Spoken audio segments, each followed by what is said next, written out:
नमस्कार दोस्तों, धर्म यात्रा भारत यूट्यूब चैनल पर आप सभी दोस्तों का एक बार फिर से स्वागत है। आज हम बात कर रहे हैं देव उठनी एकादशी की। भगवान विष्णु को समर्पित एकादशी व्रत और प्रार्थना का पवित्र दिन है। सनातन धर्म में कार्तिक महीने का विशेष महत्व माना गया है। ये महीना भगवान विष्णु को समर्पित होता है और मान्यता है कि इसी समय भगवान योग निद्रा से जागते हैं। इस अवसर पर देव उठनी एकादशी का पर्व बड़ी श्रद्धा और आस्था के साथ मनाया जाता है। तो आइए जानते हैं इस साल देव उठनी एकादशी कब है और इसका क्या महत्व है। देव उठनी एकादशी कार्तिक महीने के शुक्ल पक्ष की एकादशी तिथि को मनाई जाती है। इस दिन भगवान विष्णु शयन से जागते हैं और सभी मांगलिक कार्यों की शुरुआत की अनुमति मिलती है, जैसे विवाह, गृह प्रवेश और अन्य शुभ कार्यों का आयोजन इसी दिन से आरंभ होता है। धार्मिक मान्यताओं के अनुसार देव उठनी एकादशी का व्रत रखने से पुण्य की प्राप्ति होती है और जीवन में सुख समृद्धि बनी रहती है। हर साल कार्तिक मास के शुक्ल पक्ष की दशमी के अगले दिन देव उठनी एकादशी मनाई जाती है। इस दिन से मांगलिक और शुभ कार्यों की शुरुआत होती है, जबकि इससे पहले चातुर्मास के दौरान शुभ काम नहीं किए जाते हैं।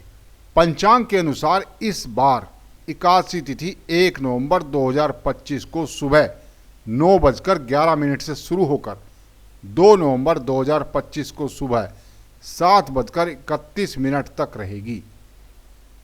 इसलिए देव उठनी एकादशी का व्रत और पूजा 1 नवंबर को ही की जाएगी।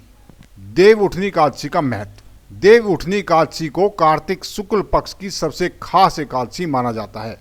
मान्यता है कि इस दिन भगवान विष्णु योग निद्रा से जागते हैं और फिर से सृष्टि के संचालन का कार्य प्रारंभ करते हैं। चातुर्मास के दौरान विवाह और अन्य मांगलिक कार्य वर्जित रहते हैं, लेकिन देव उठनी एकादशी के बाद ये सभी शुभ काम फिर से शुरू हो जाते हैं। इस दिन तुलसी विवाह का आयोजन भी किया जाता है, जो भगवान विष्णु और माता तुलसी के पवित्र मिलन का प्रतीक है। श्रद्धा से व्रत और पूजा करने पर पापों का नाश होता है और परिवार में सुख समृद्धि बनी रहती है। यह एकादशी धार्मिक ही नहीं बल्कि सांस्कृतिक दृष्टि से भी खास मानी जाती है। देव उठनी एकादशी पर विशेष पूजा विधि का पालन करने से भगवान की कृपा अधिक प्राप्त होती है।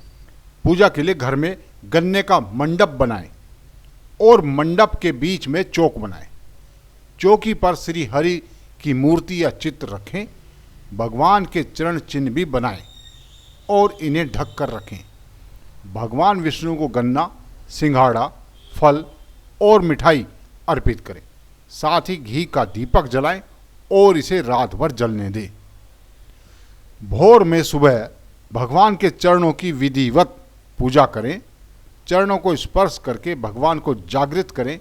साथ ही कीर्तन और व्रत कथा सुने। मान्यता है कि भगवान के चरणों को स्पर्श करके जो भी मनोकामना मांगी जाती है वो पूर्ण होती है।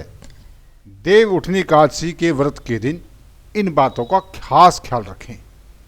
एकादशी तिथि पर भूलकर भी चावल का सेवन नहीं करना चाहिए। ऐसा माना जाता है कि इस गलती को करने से व्यक्ति को पाप का सामना करना पड़ता है। इसके अलावा किसी से भी लड़ाई झगड़ा ना करें और किसी के बारे में गलत ना सोचें। घर और मंदिर की साफ सफाई का खास ध्यान रखें। एकादशी के दिन तुलसी के पत्ते तोड़ने की मनाही है। ऐसा माना जाता है कि इस तिथि पर तुलसी के पत्ते तोड़ने से माँ लक्ष्मी का व्रत टूट सकता है। देव उठनी एकादशी से जुड़ी हुई कथा। प्राचीन काल में एक बार श्री हरि विष्णु से देवी लक्ष्मी ने प्रश्न किया कि हे नाथ, आप दिन रात जागते हैं और सोते हैं तो करोड़ों वर्षों तक सोते रहते हैं और इस दौरान समस्त चराचर का नाश कर देते हैं। इसलिए आप नियमानुसार प्रतिवर्ष निद्रा लिया करें, जिससे मुझे भी कुछ समय विश्राम करने के लिए मिल जाएगा। माता लक्ष्मी की बात सुनने के बाद श्री विष्णु ने मुस्कुराकर कहा, देवी, आपने उचित ही कहा है। मेरे जागने से समस्त देवी देवताओं, विशेष रूप से आपको कष्ट होता है। आपको मेरे कारण विश्राम भी नहीं मिलता है। इसलिए आपके कथानुसार आज से मैं प्रति वर्ष 4 मार्च वर्षा ऋतु में शयन किया करूँगा। उस दौरान आपका और सभी देव गणों का अवकाश होगा। मेरी यह निद्रा अल्प निद्रा और प्रलयकालीन महानिद्रा कहलाएगी।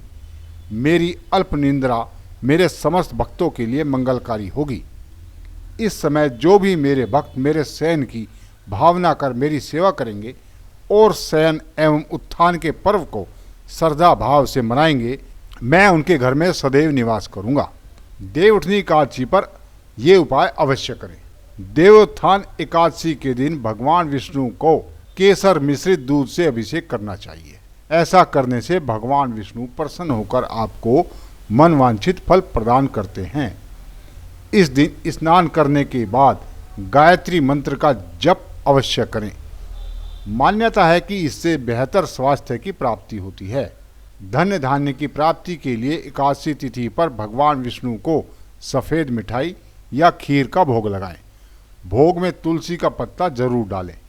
ऐसा करने से भगवान विष्णु की कृपा प्राप्त होती है।